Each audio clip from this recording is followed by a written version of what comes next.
Right. Before we even say the word sterilization, I want you to think about something you probably did this morning. Maybe you boiled water for a cup of tea or wiped a little scrape with an alcohol pad. Now compare that to engineering something safe enough to inject directly into the human bloodstream. The difference between clean enough for breakfast and clean enough for an IV is absolutely staggering. And that vast, invisible chasm, that is exactly what the discipline of sterile systems engineering is all about, and what we're diving into in this explainer. Today, our agenda scales all the way from everyday kitchen cleaning to massive industrial medicine. We'll be hitting 1. Why clean is not enough. 2. The vocabulary of clean. 3. The math of sterilization. 4. 5 methods of sterilization. And 5. Aseptic processing. Let's get right into it. Section 1, why clean is not enough and bypassing the body's armor. We really have to start with the fundamental problem of this entire field, why just being clean is simply never enough. And it all comes down to bypassing the body's natural defenses. Section 2, the vocabulary of clean, from washing up to total asepsis. To truly engineer a solution, we first need to strip away all our everyday misconceptions about what it actually means to be clean and establish a very specific vocabulary. So let's test your current knowledge with a classic exam trap that honestly trips up a lot of people. Imagine you're in a hospital. If a surgical tray is merely disinfected before a surgery, is it actually safe to use? Take a second, lock in your answer. The answer? No, it is absolutely not safe. Disinfection lowers the harmful microbes to a generally safer level, but it never, ever guarantees that the hardest-to-kill biological entities, bacterial spores, are actually gone. Even an antiseptic is just a disinfectant that's gentle enough for living tissue, but it definitely doesn't mean everything is dead. This ladder brilliantly illustrates the whole journey. At the bottom, we have cleaning, which just removes visible dirt, like washing a plate with soap. Step up to sanitization, and you lower microbes to a safe level, kind of like wiping down a kitchen counter. Next up is disinfection, which removes most harmful microbes but still doesn't touch those stubborn spores. Finally, at the very top, we hit sterilization. This is the only state that destroys absolutely everything, including the spores. That's autoclaving a scalpel. Asepsis is this ultimate, completely microbe-free goal state. Section 3, the math of sterilization, kinetics and the probability of death. Now that we know absolute zero is our goal, we have to look at the math of death. Because here's the single biggest insight. Microbes do not die by a fixed number. They die by a fixed percentage per minute. Because microbes die by a percentage, just like a radioactive half-life, you never mathematically hit zero. You just get closer and closer. To calculate this decay, engineers rely on something called the D-value. This metric tells us the precise time required to kill exactly 90% of a microbial population at a specific temperature. So for instance, a D-value might be 2 minutes at 121 degrees Celsius. Now, if we need to speed things up, we look at the Z-value. This measures the exact temperature bump needed to drop that D-value death time tenfold. So a bump of, say, 6 degrees Celsius might drop your D-value from a sluggish 2 minutes down to a lightning-fast 0.2 minutes. And finally, we put those together to get the F-value. This gives us the total lethal dose required for a complete sterilization cycle. It's simply the D-value multiplied by the number of log reductions we need to achieve. Let's ground this with some actual numbers. Say you have 1 million E. coli bacteria, that's 10 to the 6th power, and they have a D-value of 2 minutes. Your goal is to reduce them to just 100 bacteria, which is 10 to the 2nd power. Going from 1 million to 100 requires 4 log reductions. Since each reduction takes 2 minutes, 4 times 2 means it will take exactly 8 minutes to hit your target.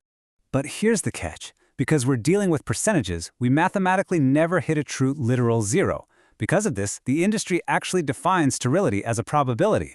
The pharmacopoeial standard is 10 to the negative 6th. That is the accepted probability of a single microbe surviving. It's exactly like airline safety stats. There's never zero risk, but the risk is quantified, heavily engineered, and vanishingly small.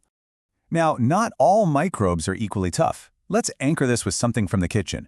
Why can't you just use regular boiling water for home canning? Why do you absolutely need a pressure cooker for it to be safe?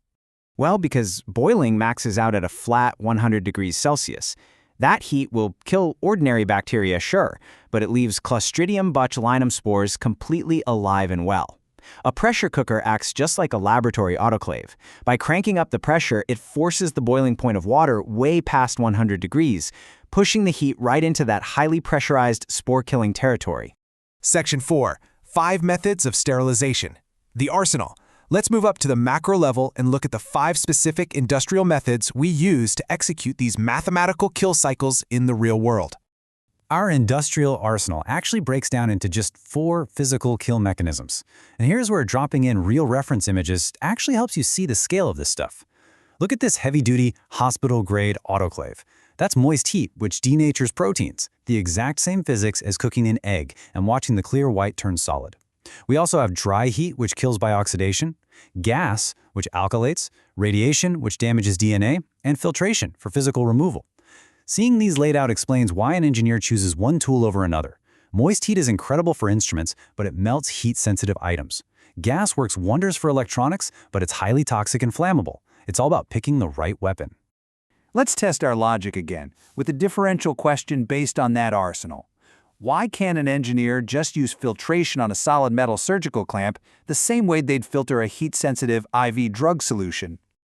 It sounds obvious when you say it out loud, but filtration physically removes microbes from liquids passing through a membrane. It's completely useless for a sealed solid item like a metal clamp. Different physical states require completely different tools. This is exactly why we build massive, industrially shielded radiation facilities, like the real-world one you see pictured here, to sterilize pre-packaged solid items, while we use advanced filtration for those heat-sensitive liquids. Section 5. Aseptic processing. The ultimate environment. This brings us to the hardest challenge in sterile engineering. What happens when the medicine itself, like a complex biologic drug or a vaccine, would be completely destroyed by heat, gas, or radiation? In the industry, we have a vital rule of thumb. If a sealed product can survive sterilization, always use terminal sterilization. It is vastly simpler to just blast the whole sealed product at the very end. But if the product cannot survive that, we're forced to fall back on aseptic processing. This is where we have to sterilize components separately and then assemble them under impossibly strict controls. Aseptic processing happens in highly controlled cleanrooms, like EU Grade A or ISO 5 zones where the product actually touches the open air. And the fascinating thing? The single biggest danger to this highly engineered sterile environment is us, humans. We are constantly breathing, moving, and shedding skin. That's why cleanrooms rely on 3 pillars: completely sealed, uncracked surfaces, heavily pressurized HEPA-filtered air, and a highly restricted human presence where your head count, your movement speed, and even your conversation are tightly controlled. Let's put all of this together with the exact kind of real-world scenario that separates rote memorization from true engineering logic.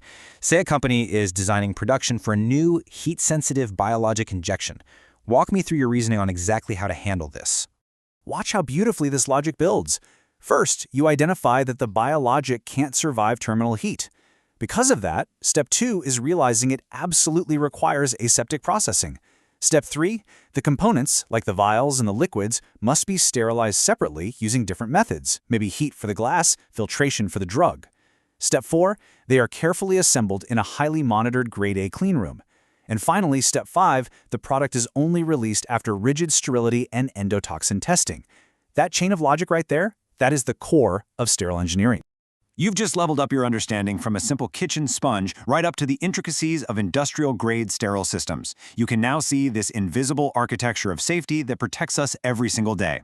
So I want to leave you with a thought. Knowing what you know now about the massive gap between clean and sterile, what other invisible systems keeping you alive right now will you look at completely differently tomorrow?